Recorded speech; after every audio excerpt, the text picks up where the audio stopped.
Shalom teman-teman, puji Tuhan sekali ya. Pada sore hari ini kita bisa bertemu kembali di PA Online Pemuda dan Remaja GKJ Karangpandan. Gimana nih kabarnya teman-teman? Udah lama banget kita gak bisa kumpul di gereja bareng ya. Sebelum kita memulaikan PA Online pada sore hari ini, mari sama-sama kita bersatu dalam doa. Mari kita berdoa. Selamat sore Tuhan Yesus. Terima kasih Tuhan untuk berkat-Mu yang terus melimpah bagi hidup kami Tuhan, untuk kasih setia-Mu yang terus mengalir dalam hidup kami ya Bapa. Kami bersyukur Tuhan untuk setiap karya-Mu dalam hidup kami Tuhan. Selama kami hidup, selama kami bernafas Tuhan Yesus, Engkau terus membimbing kami, Engkau terus menggandeng tangan kami Tuhan. Kami sangat bersyukur Bapa. Tuhan Yesus, bila sore hari ini Tuhan kami boleh bersama-sama bersekutu melalui PA Online Pemuda dan Remaja GKJ Karangpandan Tuhan, kiranya Engkau memberkati PA Online ini Tuhan, Engkau memberkati ibadah ini dari awal pertengahan hingga akhirnya ya Bapa. Kiranya Engkau membuka telinga kami, Engkau membuka mata kami, Engkau membuka pikiran kami dan membuka hati kami Tuhan, sehingga kami boleh menerima firman-Mu dan boleh menjadi pegangan dalam hidup kami dalam ikut Engkau. Terima kasih ya Bapakku. Kami serahkan ibadah ini dalam tangan kuasa-Mu saja ya Bapa. Hanya di dalam nama Tuhan Yesus, Anak-Mu telah berucap syukur. Haleluya, amin. Oke, kita udah lama banget ya gak ketemu bareng-bareng di gereja, gak kumpul dan gak sharing. Tapi kita harus tetap menjalin persahabatan walaupun cuman bisa mungkin lewat chatting, mungkin bisa sharing lewat Zoom, video call atau segala aplikasi yang sudah tersedia. Tapi kita harus tetap memiliki rasa persaudaraan, memiliki rasa persatuan, memiliki rasa persaudaraan sesama anak-anak Tuhan Yesus. Oke, saat ini saya mengajak kita semua untuk memujikan Kidung Jemaat nomor 249, Serikat Persaudaraan.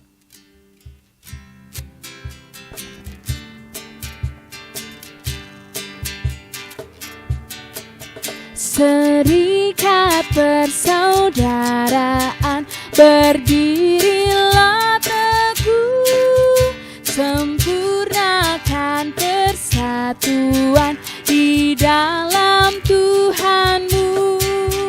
Bersama-sama majulah, dikuatkan iman, berdamai bersejahtera dengan pengasihan.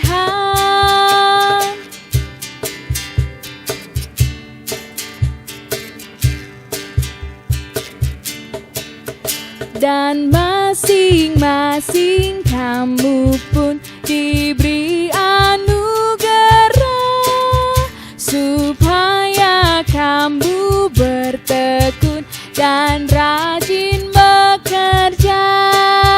Hendaklah hatimu rendah, tahu Tuhan berbesar. Jemaat menurut firman-Nya berkasih-kasihan.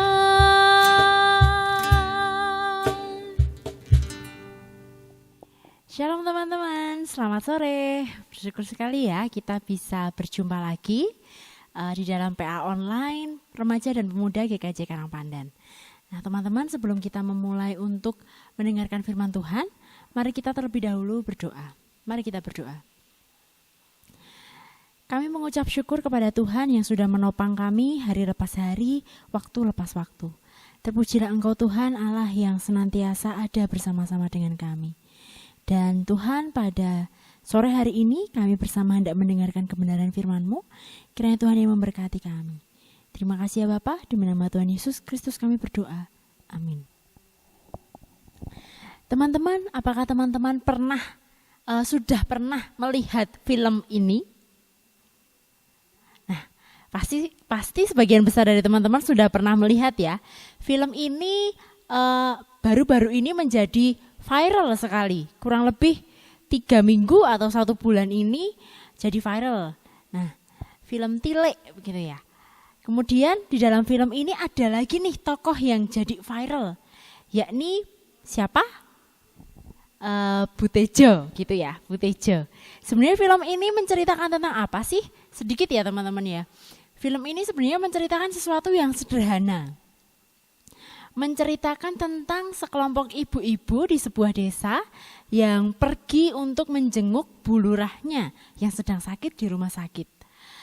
Ketika mereka pergi ini, mereka mengendarai sebuah truk gitu, bersama-sama mengendarai sebuah truk. Lalu apa yang menjadi keseruan sehingga menjadi hal yang sangat menghebohkan sekali begitu? Nah, yang jadi sangat seru adalah ketika di dalam perjalanan di atas truk ini, ibu-ibu ini sedang membicarakan seorang kembang desa yang bernama Dian. Banyak sekali gosip-gosip dan cerita-cerita yang belum tentu kebenarannya yang diungkapkan oleh ibu-ibu ini di dalam pembicaraan mereka. Gitu. Seru sekali kelihatannya begitu teman-teman, sampai saya pun ketika melihat tertawa begitu ya, tertawa karena logat Jawanya, karena pembicaraannya begitu. Nah, tetapi ketika kalau kita ini melihat di dalam konteks hidup kita, seringkali kita juga melakukan hal yang sama. Betul apa? Betul. Kita membicarakan orang begitu ya. Kita membicarakan gosip-gosip yang sedang terjadi. Orang ini begini, orang itu begitu. Kita sering sekali membicarakan orang. Nah, sebenarnya sebagai seorang percaya, boleh nggak sih kita membicarakan orang gitu? Boleh nggak ya kita ini ketika mengetahui orang lain berbuat salah begitu, kita membicarakannya? Kita mau bersama-sama membaca di dalam Matius 18 ayat 15 sampai 20. Matius 18 ayat 15 sampai 20 tentang menasehati sesama saudara. Apabila saudaramu berbuat dosa, tegurlah dia di bawah 4 mata. Jika ia mendengarkan nasihatmu, engkau telah mendapatnya kembali. Jika ia tidak mendengarkan engkau, bawalah seorang atau 2 orang lagi, supaya atas keterangan 2 atau 3 orang saksi, perkara itu tidak disangsikan. Jika ia tidak mau mendengarkan mereka, sampaikanlah soalnya kepada jemaat. Dan jika ia tidak mau juga mendengarkan jemaat, pandanglah dia sebagai seorang yang tidak mengenal Allah atau seorang pemungut cukai. Aku berkata kepadamu, sesungguhnya apa yang kamu ikat di dunia ini akan terikat di surga, dan apa yang kamu lepaskan di dunia ini akan terlepas di surga. Dan lagi aku berkata kepadamu, jika 2 orang daripadamu di dunia ini sepakat meminta apapun juga, permintaan mereka itu akan dikabulkan oleh Bapa-Ku yang di surga. Sebab di mana 2 atau 3 orang berkumpul dalam namaku, di situ aku ada di tengah-tengah mereka.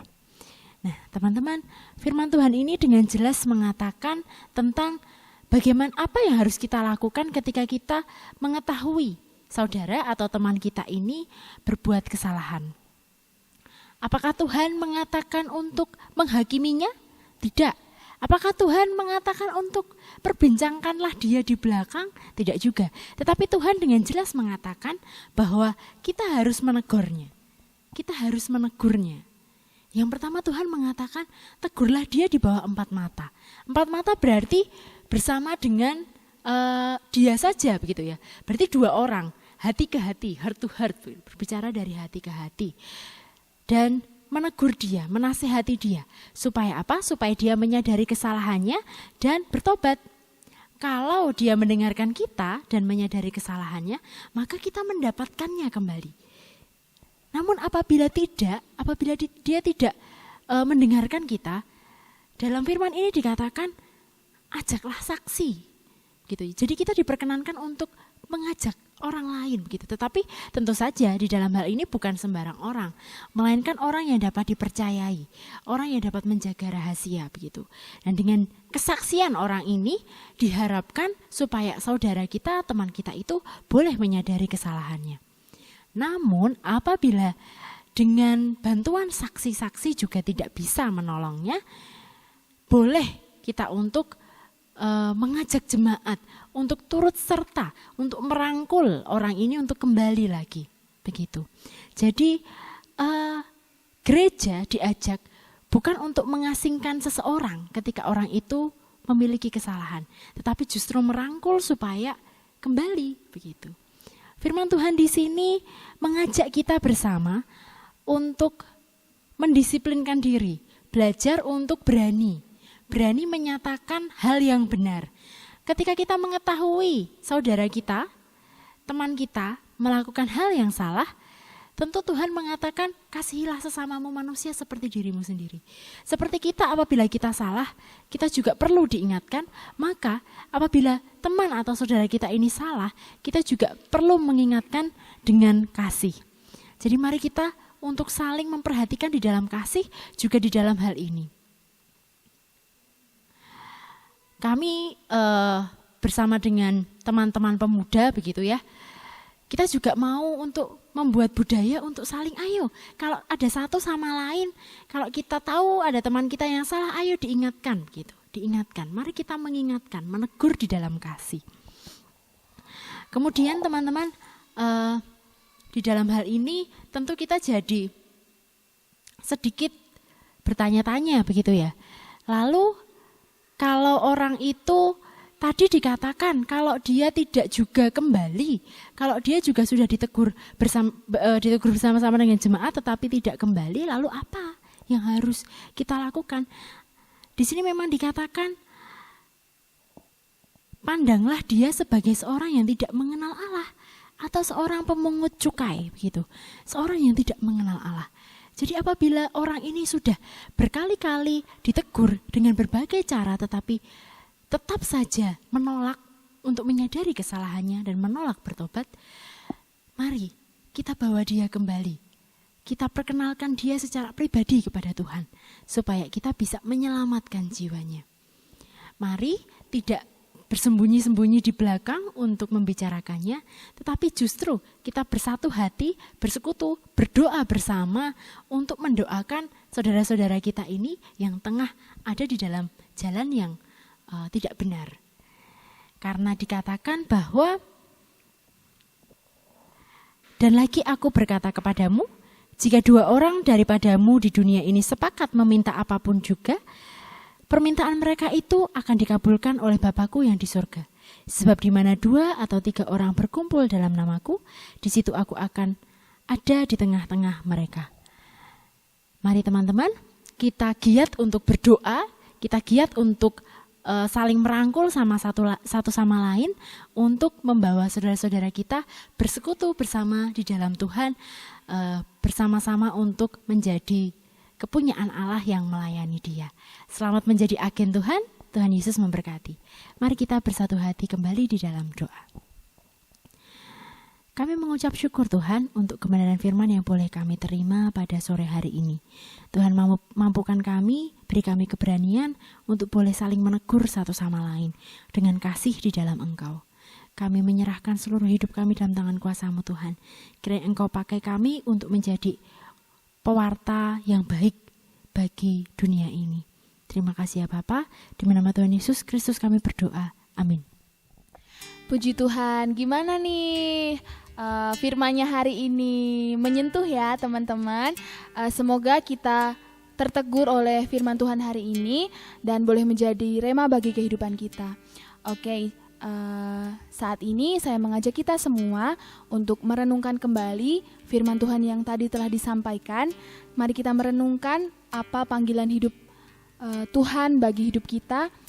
Bagaimana Tuhan menginginkan kita untuk menjadi sahabat bagi semua orang, menegur sesama kita, mendoakan sesama kita supaya kita sama-sama saling menolong untuk menjadi segambar dan serupa dengan Allah. Mari kita pujikan sampai akhir hidupku.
sempurnakan jadi karya yang indah. Kini aku percaya tiada yang mustahil bagimu. Kuasamu kuatkanku, dasarku berharap. Kini aku berserah pada rancanganmu bagiku. Ku ikuti panggilanmu, ku kan setia sampai akhir hidupku.